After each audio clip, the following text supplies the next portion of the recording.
15 de septiembre de 2001. El olor a cerveza barata y velas de vainilla todavía flotaba en el aire del apartamento 4B cuando Lisa Montgomery decidió que había tenido suficiente de la fiesta de cumpleaños de Jessica. El estrecho dormitorio de Norfolk State University vibraba con la energía nerviosa que invade después de una tragedia nacional. Apenas habían pasado 4 días desde la caída de las torres, y todos intentaban con demasiado empeño sentirse normales otra vez. Lisa miró su reloj plateado Timex. 11:47 de la noche. Hora suficiente para retirarse con gracia, todavía temprano para alcanzar la sesión de estudio nocturna que se había prometido. Tomó su chaqueta de mezclilla del montón sobre la cama de Jessica, la tela impregnada aún con rastros del perfume de su compañera de cuarto y el humo de cigarrillo de la multitud anterior. ¿Segura que no quieres que alguien te acompañe?, gritó Jessica desde la pequeña cocina, donde apilaba vasos rojos de plástico en una torre precaria. Lisa negó con la cabeza, su cabello castaño cobrizo atrapando la dura luz fluorescente. Tenía 20 años, estudiaba psicología con sueños de convertirse en consejera, y había caminado sola por el campus de Norfolk State incontables veces. El estacionamiento quedaba a menos de 300 yardas. La última persona que vio a Lisa Montgomery con vida fue Marcus Thompson, un estudiante de tercer año de Richmond, que fumaba en la escalera de incendios cuando ella salió del edificio de ladrillo. Más tarde contaría a los investigadores que parecía perfectamente normal, quizá un poco cansada, pero no angustiada. Llevaba su bolso marrón de cuero colgado al hombro y rebuscaba algo dentro mientras caminaba, probablemente sus llaves.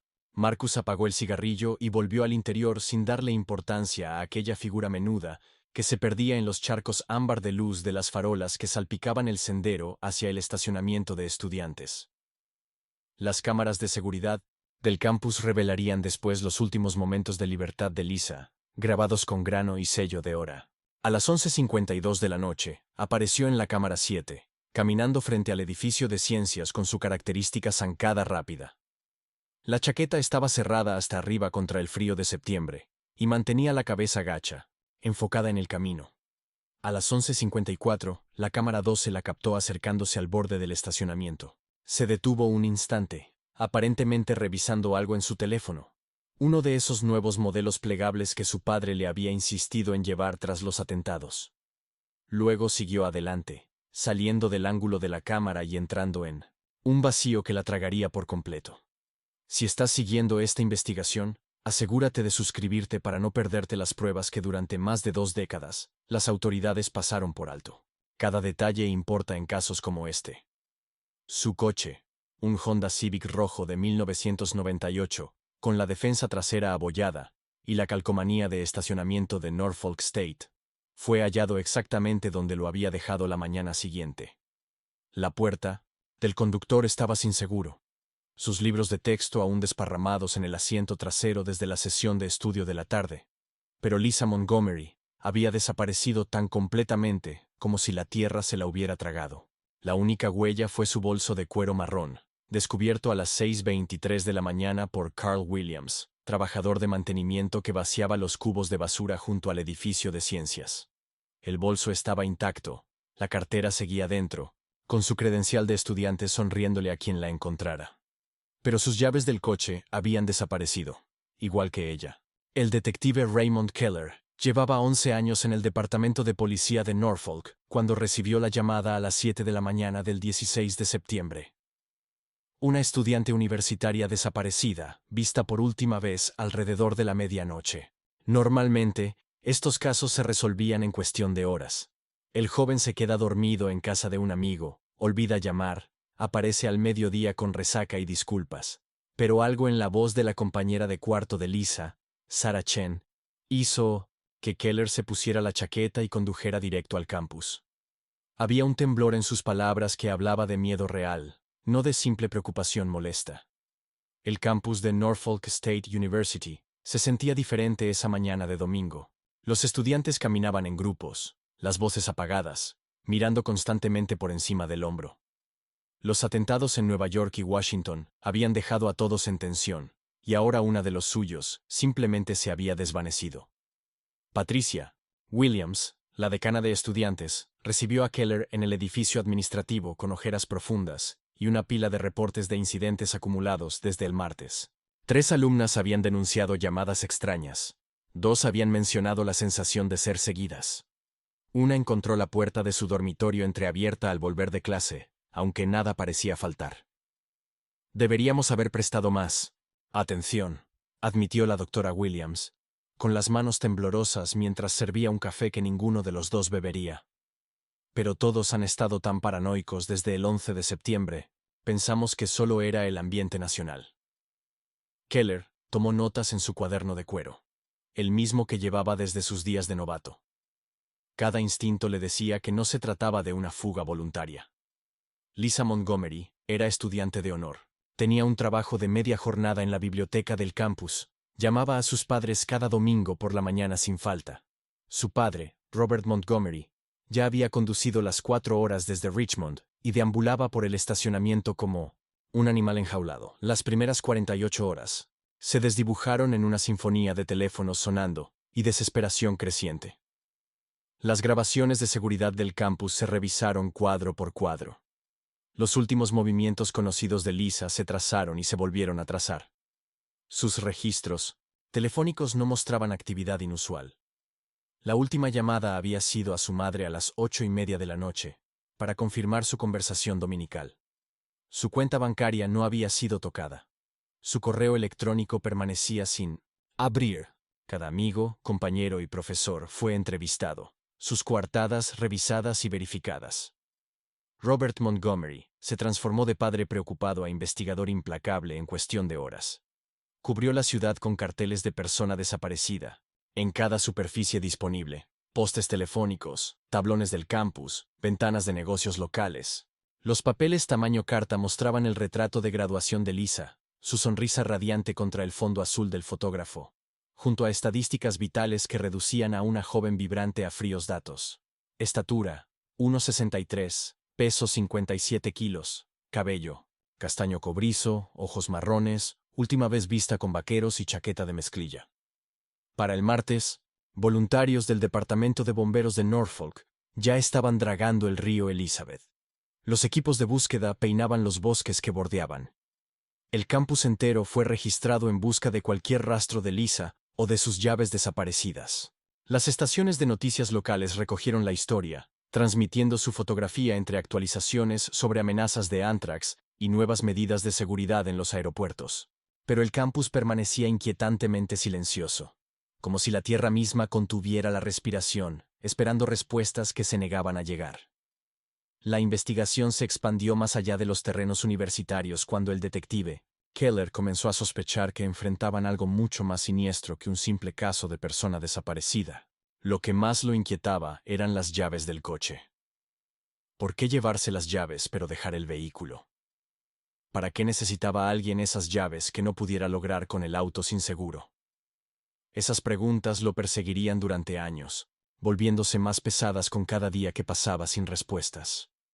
El río Elizabeth siempre había sido turbio, pero el 19 de septiembre parecía guardar secretos más profundos que sus 4,5 metros de aguas. El detective Keller estaba de pie sobre el muelle desgastado del Jardín Botánico de Norfolk, observando al líder del equipo de buzos, Marcus O'Sullivan, ajustar su equipo una última vez antes de desaparecer bajo la superficie oscura. El río se movía perezoso allí, arrastrando los restos de la vida urbana.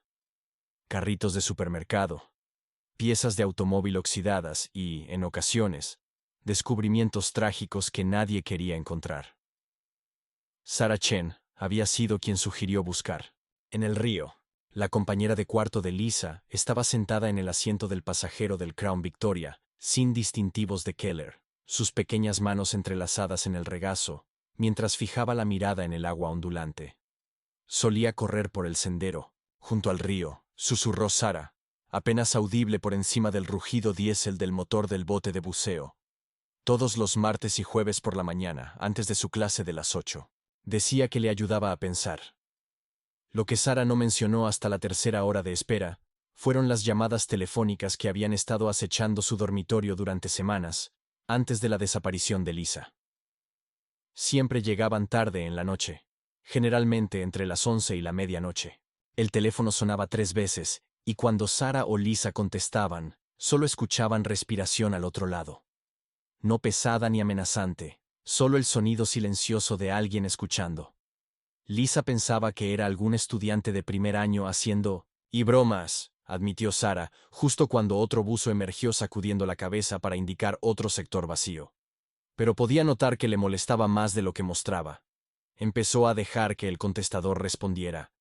Pero quien fuera nunca dejaba mensaje. Una guardia de seguridad del campus, Janet Rodríguez, recordaba que Lisa mencionó esas llamadas durante una de sus caminatas nocturnas hacia la biblioteca. La noté nerviosa, se la pasaba mirando por encima del hombro, contó Rodríguez a los investigadores. Le ofrecí acompañarla de regreso al dormitorio, pero dijo que no quería parecer paranoica. Las grabaciones de seguridad de las semanas previas a la desaparición de Lisa contaban otra historia. Cuadro a cuadro, Keller podía ver el cambio en su comportamiento. Las rápidas miradas hacia atrás, las pausas en las esquinas, el ritmo cada vez más apurado de sus pasos por el campus. Los equipos de búsqueda voluntarios habían estado peinando los bosques que rodeaban Norfolk State desde el amanecer. Robert Montgomery lideraba uno de los grupos, sus manos de mecánico ahora suavizadas por cargar volantes de persona desaparecida en lugar de llaves inglesas. El calor de septiembre era opresivo y la humedad de Virginia convirtió la búsqueda en una odisea empapada de sudor, que dejaba a los voluntarios exhaustos y desmoralizados. Encontraron botas de senderismo, latas de cerveza, el cadáver en descomposición de un ciervo que hizo que 2 universitarios salieran corriendo hacia la arboleda para vomitar. Pero nada que perteneciera a Lisa. La señora Helen Foster, que vivía en la casa más cercana al bosque del campus, se convirtió en una aliada inesperada en la búsqueda. Llevaba años alimentando gatos callejeros detrás de su propiedad, y conocía cada sendero, cada claro, cada estructura abandonada de aquel denso bosque. Allá atrás hay viejos túneles de drenaje, le dijo a Keller mientras estaban en su porche trasero con vista al dosel de robles y pinos. Los niños solían jugar en ellos cuando yo era joven, pero los sellaron después de que aquel chico se ahogara en el 73. Los túneles habían sido olvidados por todos excepto por la señora Foster, y los equipos de búsqueda pasaron 2 días, arrastrándose por los pasajes de concreto con linternas, sin hallar más que décadas de hojas acumuladas y los restos óseos de pequeños animales. Al caer la noche del 4.º día de búsqueda, los equipos de buceo emergieron del río Elizabeth con las manos vacías. El bosque no había arrojado rastro alguno de Lisa Montgomery. Sus llaves de coche seguían desaparecidas y las misteriosas llamadas telefónicas se habían detenido por completo. Un silencio que resultaba más ominoso que las llamadas mismas. El detective Keller condujo de regreso a casa por las calles vacías de Norfolk, pasando frente a los carteles de persona desaparecida, que ya comenzaban a desteñirse y a doblarse en los bordes. En algún lugar de aquella ciudad silenciosa, estaba seguro, alguien sabía exactamente qué le había sucedido a Lisa Montgomery. La pregunta era si alguna vez estarían dispuestos a contarlo.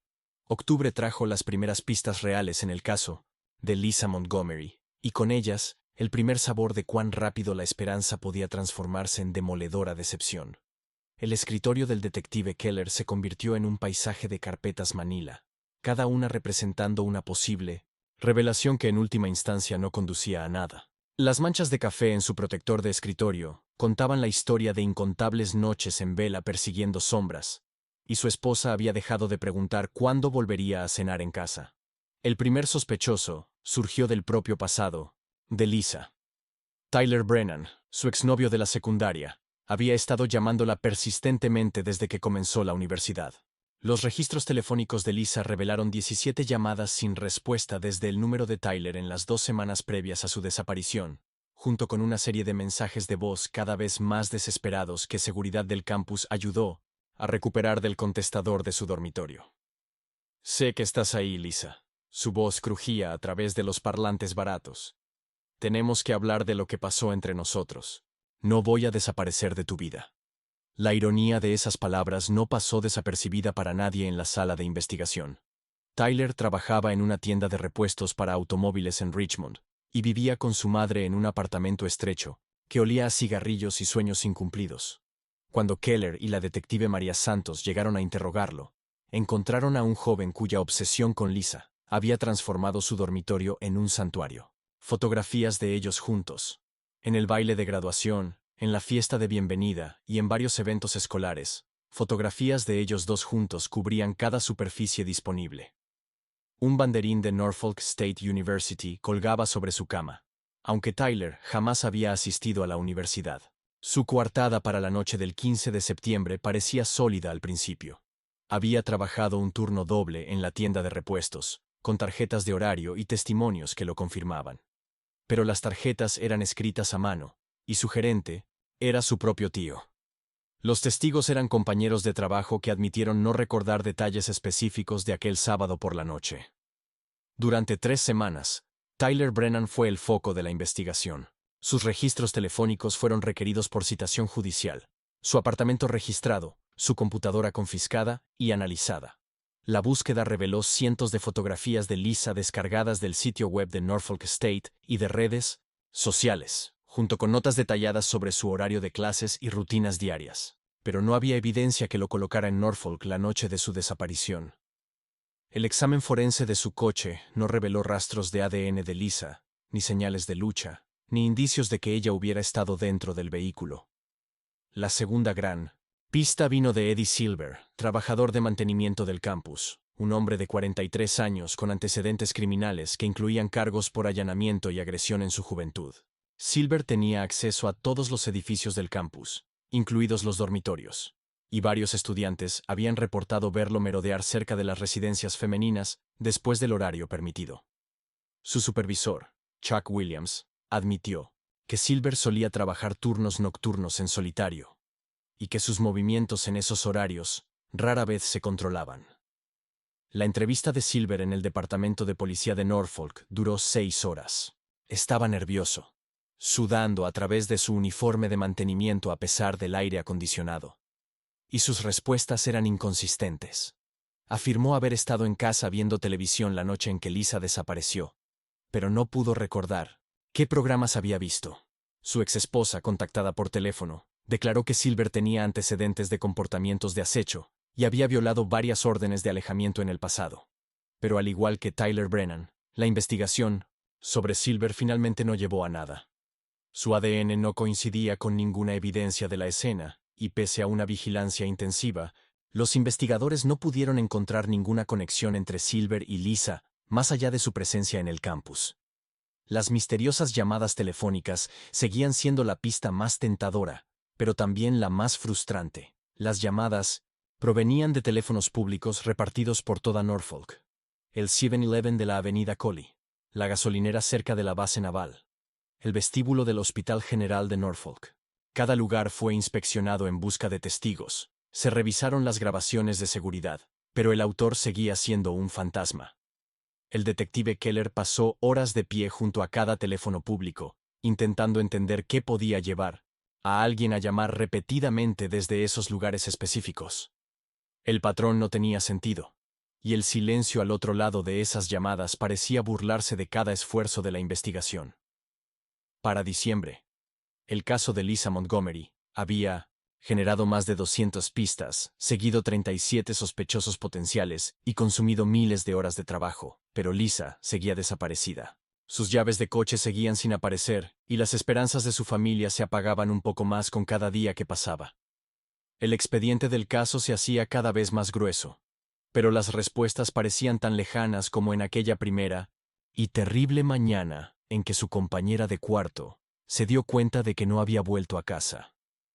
El garaje de Robert Montgomery siempre había sido su santuario, un lugar donde las cosas rotas podían arreglarse con las herramientas adecuadas y suficiente paciencia. Pero para la primavera de 2002, el garaje para 2 autos detrás de su casa en Richmond se había transformado por completo en otra cosa, un centro de mando para una búsqueda que consumía cada momento de su vida despierta. Las paredes estaban cubiertas con mapas de Norfolk, Virginia Beach y los condados circundantes, cada uno marcado con chinchetas de colores que representaban pistas, avistamientos y callejones sin salida. Una mesa plegable sostenía 3 líneas telefónicas, 2 de las cuales había instalado específicamente para la línea de información que él mismo había financiado. Los carteles de persona desaparecida habían evolucionado con los meses. Las hojas fotocopiadas originales dieron paso a pósteres impresos profesionalmente, con la fotografía de Lisa ampliada y mejorada. Su sonrisa ya familiar para camareras de paradas de camiones y empleados de gasolineras en toda la región del Atlántico Medio. Robert había distribuido más de 15,000 carteles, conduciendo su camioneta hasta centros comerciales, campus universitarios y áreas de descanso desde Carolina del Norte hasta Pensilvania. Su esposa, Margaret, le había rogado que descansara, que dejara la investigación en manos de los profesionales. Pero Robert no podía quedarse quieto mientras su hija seguía desaparecida. La línea de información recibía docenas de llamadas cada semana, y Robert documentaba cada una en una serie de cuadernos que llenaban por completo un estante sobre su banco de trabajo. La mayoría eran bien intencionadas pero inútiles, videntes que afirmaban tener visiones de Lisa en diversos lugares, personas confundidas que creían haberla visto en centros comerciales o restaurantes, y la ocasional y cruel broma que dejaba a Robert mirando el teléfono en sus manos con lágrimas corriéndole por el rostro. Pero respondía cada llamada personalmente, su voz cada vez más ronca con cada conversación, porque en ese torrente de falsas esperanzas podía estar escondida la única pieza de información que lo llevara a traer a su hija de regreso. El detective Keller había intentado preparar a Robert para la realidad, explicándole las estadísticas sobre casos de personas desaparecidas y la escasa probabilidad de encontrar a Lisa con vida tras tantos meses. Pero Robert se negó a aceptar esos números. Había creado su propia investigación, completa con cronologías, perfiles de sospechosos y tableros de evidencia que habrían impresionado a detectives experimentados. Su conocimiento de mecánica resultó sorprendentemente útil para analizar los aspectos forenses del caso. Estudió todo sobre pruebas de ADN, análisis de huellas dactilares y rastreo de teléfonos celulares, convirtiéndose en un experto en campos que jamás había imaginado necesitar comprender. La tensión en la familia Montgomery era visible en cada fotografía tomada durante aquellos años. Margaret envejeció rápidamente, su cabello tornándose gris y sus ojos perdiendo la calidez que había caracterizado su personalidad. Michael, el hermano menor de Lisa, tuvo dificultades en la escuela y se apartó de sus amigos, incapaz de explicar lo que su familia estaba atravesando. La mesa de la cocina, donde antes compartían comidas, se convirtió en otro espacio de trabajo, cubierto de copias de reportes policiales, recortes de periódico y correspondencia con otras familias de personas desaparecidas en todo el país. La obsesión de Robert adquirió un fervor casi religioso. Asistía a reuniones de grupos de apoyo para familias de desaparecidos. Conducía hasta conferencias sobre investigaciones de casos fríos y mantenía correspondencia con investigadores privados especializados en desapariciones. Aprendió a leer entre líneas en los informes policiales para identificar inconsistencias en los testimonios y a detectar las señales sutiles que indicaban cuándo las autoridades simplemente cumplían con el trámite en lugar de perseguir activamente una pista. El garaje se convirtió en un lugar de peregrinación para otras familias desesperadas. Padres viajaban cientos de millas para conocer al hombre que se negaba a rendirse, que había transformado su tragedia personal en una cruzada solitaria por obtener respuestas. Robert compartía sus métodos, sus contactos y la experiencia duramente adquirida con todo aquel que lo necesitara. Pero, tarde en la noche, cuando el teléfono por fin dejaba de sonar y el último visitante regresaba a casa, él se quedaba solo entre mapas y fotografías, mirando el rostro de su hija y preguntándose si estaba persiguiendo fantasmas. El departamento de policía de Norfolk mantenía una relación profesional con Robert, pero en privado, algunos investigadores empezaban a verlo más como un obstáculo que como una ayuda. Sus constantes llamadas, sus teorías de aficionado y su implicación emocional en cada posible pista añadían presión a una investigación ya sobrecargada. El detective Keller se encontraba invirtiendo tanto tiempo en manejar a Robert Montgomery como en seguir evidencia real, pero no podía obligarse a cerrar la búsqueda desesperada de un padre por su hija desaparecida. Para 2003, el expediente de Lisa Montgomery había sido trasladado del escritorio activo del detective Keller a un archivador en el sótano del Departamento de Policía de Norfolk. El cajón metálico chirriaba al abrirse, revelando una gruesa carpeta manila que había crecido hasta incluir más de 300 páginas de reportes, testimonios y análisis forenses que no habían conducido a nada. El caso permanecía oficialmente abierto, pero en el brutal cálculo del trabajo policial, Los recursos se habían redirigido hacia crímenes más recientes, con pistas más frescas y mayores posibilidades de resolución. Las revisiones anuales se convirtieron en ejercicios rutinarios de mantenimiento burocrático. Cada año, un detective distinto sacaba el expediente, pasaba unas horas revisando la evidencia y redactaba un breve informe señalando que no habían surgido nuevas pistas. El detective Keller se retiró en 2006, llevándose consigo la memoria institucional de aquellos meses frenéticos en los que encontrar a Lisa parecía posible. Su reemplazo, la detective Sandra Walsh, heredó decenas de casos fríos junto con su ascenso, y el expediente Montgomery pasó a ser solo una tragedia más que rondaba la sala de evidencias. Margaret Montgomery falleció en 2008, su corazón rindiéndose al fin tras años de estrés e incontables noches en vela. El funeral fue una ceremonia silenciosa, a la que asistieron familiares que murmuraban sobre el alivio de que el sufrimiento de Margaret hubiera terminado al fin. Robert permaneció de pie, junto a la tumba, con su hijo Michael. Ambos comprendían que estaban enterrando más que a una esposa y madre. Estaban sepultando la esperanza de que Lisa regresara algún día a ver a su familia completa otra vez.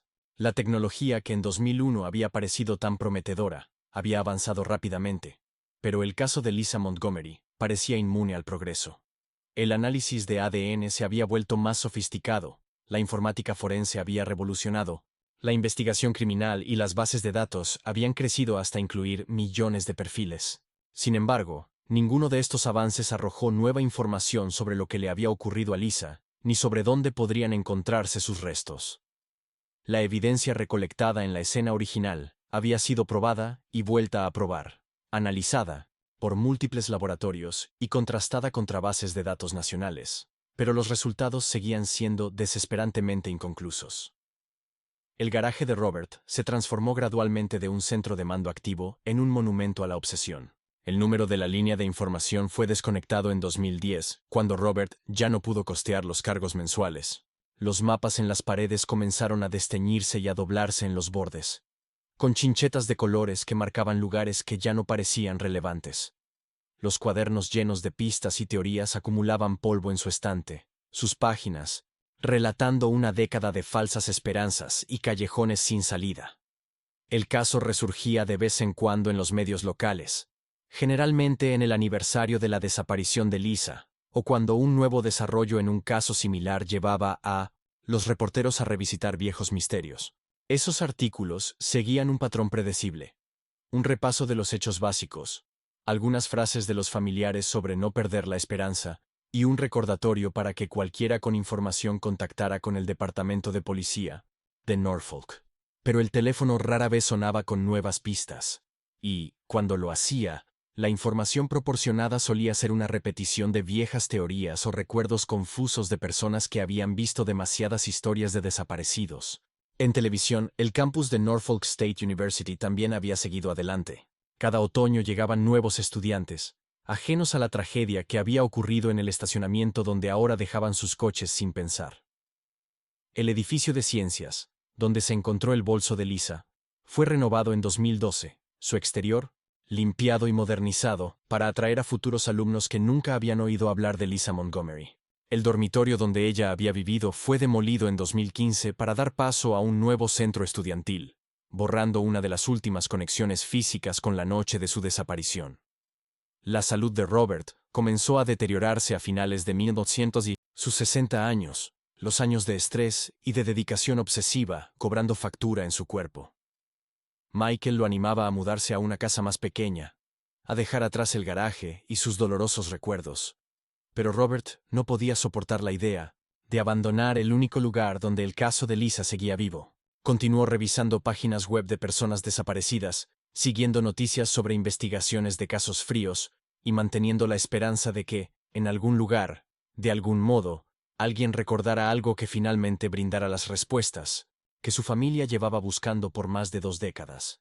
Las cajas de evidencias en el sótano del Departamento de Policía de Norfolk permanecía sellado y catalogado, esperando la tecnología o la técnica que al fin pudiera desbloquear sus secretos. El caso de Lisa Montgomery se había convertido en un número en una base de datos, un archivo en un gabinete, un recordatorio de lo completamente que una persona podía desvanecerse del mundo que había habitado. La detective Sarah Walsh llevaba 3 años trabajando en casos fríos cuando se topó por primera vez con el expediente de Lisa Montgomery, en enero de 2019. La sala de evidencias del sótano del Departamento de Policía de Norfolk se había convertido en su segundo hogar, una catedral iluminada por fluorescentes, donde las víctimas olvidadas esperaban pacientemente una justicia que tal vez nunca llegaría. Walsh era más joven que la mayoría de los detectives que habían trabajado esos casos originalmente, pero esa juventud le daba una ventaja. Había crecido en la era de la genealogía genética, viendo cómo casos como el del Golden State Killer se resolvían en tiempo real, mientras las técnicas innovadoras de ADN transformaban evidencias de décadas en pistas concretas. El expediente Montgomery era más grueso que la mayoría. Su carpeta manila abultada con testimonios, reportes forenses y fotografías que narraban la historia de una investigación que había consumido al Departamento de Policía de Norfolk durante meses antes de desvanecerse gradualmente en la rutina burocrática. Walsh desplegó el contenido sobre su escritorio, en una gris mañana de martes, anotando la meticulosa caligrafía del detective Keller y la evidente dedicación que había puesto en la investigación original. Pero fue el inventario de evidencias lo que atrapó su atención, en particular, una anotación sobre material biológico residual que había sido recolectado del bolso de Lisa, pero nunca analizado por completo, debido a las limitaciones tecnológicas de 2001. El casillero de evidencias reveló una pequeña bolsa plástica que contenía hisopos tomados del interior de la manija del bolso de cuero marrón de Lisa. El equipo forense original había señalado la presencia de material celular, pero no había podido desarrollar un perfil de ADN utilizable con la tecnología disponible entonces. La muestra, sin embargo, había sido almacenada correctamente, mantenida congelada en un ambiente controlado que preservó su integridad molecular durante casi 2 décadas. Walsh sostuvo la bolsa contra la luz fluorescente, consciente de que, dentro de esos hisopos podía estar la huella genética del secuestrador de Lisa Montgomery. El Departamento de Ciencias Forenses de Virginia había sido revolucionado desde 2001, equipado ahora con máquinas capaces de analizar muestras de ADN cada vez más pequeñas y degradadas. La doctora Jennifer Park, genetista principal del laboratorio, había trabajado en decenas de casos fríos utilizando análisis STR avanzado y secuenciación de ADN mitocondrial. Cuando Walsh entregó la evidencia del caso Montgomery, la evaluación inicial de la doctora Park fue cautelosamente optimista. El material celular estaba degradado, como era de esperar tras casi 20 años, pero parecía haber suficiente información genética para intentar un perfil. El proceso duró 6 semanas. 6 semanas durante las cuales Walsh se sorprendió revisando su correo electrónico obsesivamente en busca de actualizaciones del laboratorio. Había reabierto otros 4 casos fríos durante ese tiempo, pero la investigación Montgomery se había apoderado de su imaginación de una forma que no esperaba. Había estudiado las fotografías de la escena del crimen hasta poder recorrer el campus de Norfolk State en sueños. Había leído cada testimonio una y otra vez, hasta sentir que conocía las personalidades de personas a las que nunca había visto. Lisa Montgomery había estado desaparecida por más tiempo del que Walsh llevaba viva. Pero el caso se sentía inmediato, urgente, como si el rastro aún estuviera fresco. La llamada de la doctora Park llegó una tarde de jueves en marzo. El laboratorio había logrado desarrollar un perfil parcial de ADN a partir de la evidencia. 13 marcadores, suficientes para comparaciones en bases de datos y búsqueda familiar. El perfil pertenecía a un sujeto masculino, y descartaba por completo cualquier contaminación de la propia Lisa o de los investigadores que habían procesado la evidencia. Más importante aún, el material genético parecía ser resultado de contacto directo. Alguien había sujetado la manija interior del bolso de Lisa, con la suficiente fuerza para dejar células de piel que habían sobrevivido 2 décadas almacenadas. Walsh autorizó de inmediato la carga del perfil en el sistema combinado de índices de ADN, sabiendo que la base de datos contenía ya más de 17 millones de perfiles genéticos de delincuentes convictos, detenidos y escenas de crimen en todo el país. La búsqueda en CODIS era automática, pero Walsh se descubrió mirando fijamente la pantalla de su computadora, esperando los resultados que tal vez al fin aportarían respuestas a las preguntas que habían perseguido a la familia Montgomery durante 18 años. La genealogía genética representaba una herramienta aún más poderosa, capaz de identificar sospechosos a través de la participación de sus parientes en compañías de pruebas de ADN para consumidores. Empresas como 23andMe y Ancestry DNA habían creado vastas bases de datos de información genética que podían usarse para construir árboles familiares e identificar individuos aunque ellos mismos jamás hubieran entregado una muestra. Walsh había visto esta técnica resolver casos que parecían imposibles, rastreando sospechosos a través de primos terceros y tíos abuelos que inocentemente habían escupido en un tubo para conocer su herencia étnica. El golpe de Codis llegó positivo, el 28 de marzo de 2019, a las 2:47 de la tarde. La detective Walsh estaba revisando testimonios de otro caso frío cuando su computadora emitió la notificación de correo electrónico que lo cambiaría todo. El perfil de ADN hallado en el bolso de Lisa Montgomery había coincidido con una muestra en la base de datos nacional. Una coincidencia perfecta de 13 marcadores, que eliminaba toda posibilidad de error. El sujeto fue identificado como David Michael Greco, un hombre de 45 años, cuyo perfil genético había sido ingresado en Codis tras un arresto en 2018 por conducir bajo los efectos del alcohol en Virginia Beach. Las manos de Walsh temblaban ligeramente mientras abría el historial criminal de Greco en la pantalla. La infracción de tránsito era su única condena. Un delito relativamente menor que, sin embargo, había requerido la toma de ADN bajo las leyes ampliadas de Virginia. Pero fue su historial laboral lo que hizo que el pulso de Walsh se acelerara. Desde 2003 trabajaba como contratista militar en la Estación Naval de Norfolk, especializado en sistemas de comunicación y protocolos de seguridad. Un empleo que requería acreditación de seguridad, exhaustivas verificaciones de antecedentes y evaluaciones psicológicas regulares. El tipo de puesto, que atraía a individuos que necesitaban parecer absolutamente confiables ante el mundo exterior. La investigación de antecedentes reveló detalles que hicieron que un escalofrío recorriera la espalda de Walsh. En septiembre de 2001, David Greco tenía 27 años y vivía en un apartamento en la avenida Coley, exactamente a 3 cuadras del campus de Norfolk State University. Trabajaba para una empresa de seguridad privada que prestaba servicios a varias instalaciones militares en el área de Hampton Roads. Su apartamento quedaba a distancia a pie del estacionamiento estudiantil donde Lisa Montgomery había desaparecido, y su horario laboral le daba familiaridad con sistemas de vigilancia y protocolos de seguridad. Walsh condujo hasta la última dirección conocida de Greco esa misma tarde. Una modesta casa de 2 pisos en Virginia Beach, que compartía con su esposa desde hacía 15 años. El vecindario era tranquilo y suburbano, del tipo en el que los niños montaban bicicletas por las aceras y los vecinos conocían los nombres de todos. La casa de los Greco estaba bien cuidada, con un césped prolijo y un pequeño jardín que sugería a alguien que valoraba las apariencias. Una camioneta negra estaba estacionada en la entrada, junto a un Honda Accord, con una calcomanía que decía Navy Wife. La vigilancia comenzó de inmediato, con Walsh y su compañero, el detective Mark Johnson, turnándose para monitorear los movimientos de Greco. Parecía llevar una vida notablemente ordinaria. Salía para el trabajo cada mañana a las 7:30, se detenía en la misma cafetería por un café negro grande y un sándwich de desayuno, y llegaba a la base naval, donde desaparecía tras los puntos de control de seguridad durante 8 horas. Sus tardes eran igual de rutinarias. Hacía las compras los martes, cenaba en el mismo restaurante italiano todos los viernes por la noche, y asistía a la iglesia los domingos en la mañana con su esposa.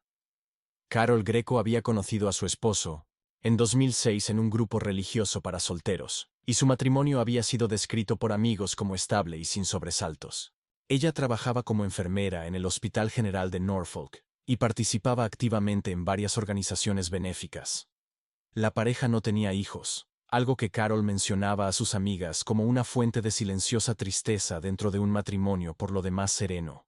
Los vecinos describían a David como servicial y cordial, el tipo de hombre que quitaba la nieve de las entradas de los ancianos y devolvía mascotas perdidas a sus dueños. La investigación sobre el pasado de Greco reveló a un hombre que se había mudado a Norfolk en 1999, tomando un empleo con Hampton Security Services tras completar su servicio militar en el ejército. Sus registros laborales mostraban un progreso constante y evaluaciones positivas, con varias menciones honoríficas por su atención al detalle y su confiabilidad. Sus solicitudes de acreditación de seguridad no contenían ninguna alerta, ningún indicio del tipo de persona que podría secuestrar y asesinar a una estudiante universitaria. Pero Walsh había aprendido a desconfiar de las apariencias durante sus años en casos fríos. Algunos de los depredadores más peligrosos eran precisamente aquellos que podían mezclarse a la perfección en la sociedad normal, que entendían cómo proyectar una imagen de respetabilidad mientras ocultaban su verdadera naturaleza. La evidencia de ADN era irrefutable. El material genético de David Greco había estado dentro del bolso de Lisa Montgomery la noche. Ella desapareció. Todo lo demás había sido solo la cuidadosa construcción de una identidad falsa. A medida que Walsh continuaba su investigación, empezó a preguntarse cuántos otros casos podrían estar conectados a David Greco. ¿Había sido Lisa Montgomery su primera víctima, o simplemente la primera que había salido a la luz? La pregunta la perseguía mientras se preparaba para armar el caso que finalmente traería justicia a una joven que había esperado 18 años a que alguien hablara por ella. La orden de arresto contra David Michael Greco fue firmada a las 6 de la mañana del 23 de enero de 2023, 21 años, 4 meses y 8 días después de que Lisa Montgomery desapareciera del campus de Norfolk State University. La detective Walsh había pasado semanas coordinando con la oficina del fiscal, asegurándose de que cada pieza de evidencia estuviera debidamente documentada y de que la cadena de custodia del ADN fuera absolutamente inquebrantable. La orden acusaba a Greco de asesinato en primer grado, secuestro y ocultamiento de un cadáver, cargos que en Virginia podían conllevar la pena de muerte. El equipo táctico se reunió antes del amanecer en el estacionamiento de un 7-Eleven, a 2 millas de la casa de Greco en Virginia Beach. Walsh se sentó en su coche sin distintivos, revisando el plan de arresto por última vez, mientras su estómago se agitaba con una mezcla de anticipación y temor. Tras 4 años trabajando casos fríos, había aprendido que los arrestos rara vez traían la satisfacción que sugerían las series de televisión. Más bien marcaban el inicio de un tipo distinto de investigación, una que obligaba a las familias a enfrentar la realidad de lo que había sucedido a sus seres queridos y a las comunidades a aceptar que monstruos podían vivir entre ellos, invisibles, durante décadas. El vecindario seguía silencioso cuando el convoy de patrullas dobló por Maple Street a las 6 en punto. David Greco estaba cargando su almuerzo en su camioneta, preparándose para otro día ordinario en la base naval, cuando la detective Walsh salió de su auto y pronunció su nombre. Por un instante pareció confundido, mirando a su alrededor como intentando comprender por qué de repente había policías rodeando su entrada. Entonces, algo cambió en su expresión, un matiz sutil que Walsh había visto antes en los rostros, de sospechosos que comprendían que su vida cuidadosamente construida estaba a punto de derrumbarse. David Greco, queda usted arrestado por el asesinato de Lisa Montgomery, dijo Walsh, con la voz firme a pesar de la adrenalina que recorría su cuerpo. Las manos de Greco cayeron a sus costados. Su lonchera golpeó el pavimento con un ruido seco que pareció retumbar en la quietud de la mañana. No se resistió cuando los grilletes se cerraron sobre sus muñecas. No exigió saber qué estaba ocurriendo, ni proclamó su inocencia. Simplemente permaneció de pie, mirando su casa como si la estuviera viendo por última vez. Carol Greco salió por la puerta principal con su uniforme de enfermera, el rostro pálido de confusión y horror creciente. Había estado casada con David durante 15 años. Había compartido cama con él. Había construido una vida a su lado. Y jamás había sospechado que vivía con un asesino. Los vecinos comenzaron a asomarse a sus porches y ventanas, atraídos por la inusual conmoción en su suburbio tranquilo. La señora Patterson, de la casa de al lado, contaría más tarde a los reporteros que David la había ayudado a cargar las compras apenas 3 días antes, conversando sobre el clima y preguntando por la temporada de béisbol de su nieto. El registro de la casa de Greco reveló evidencia que dibujaba el retrato de un hombre que había vivido oculto a plena vista durante más de 2 décadas.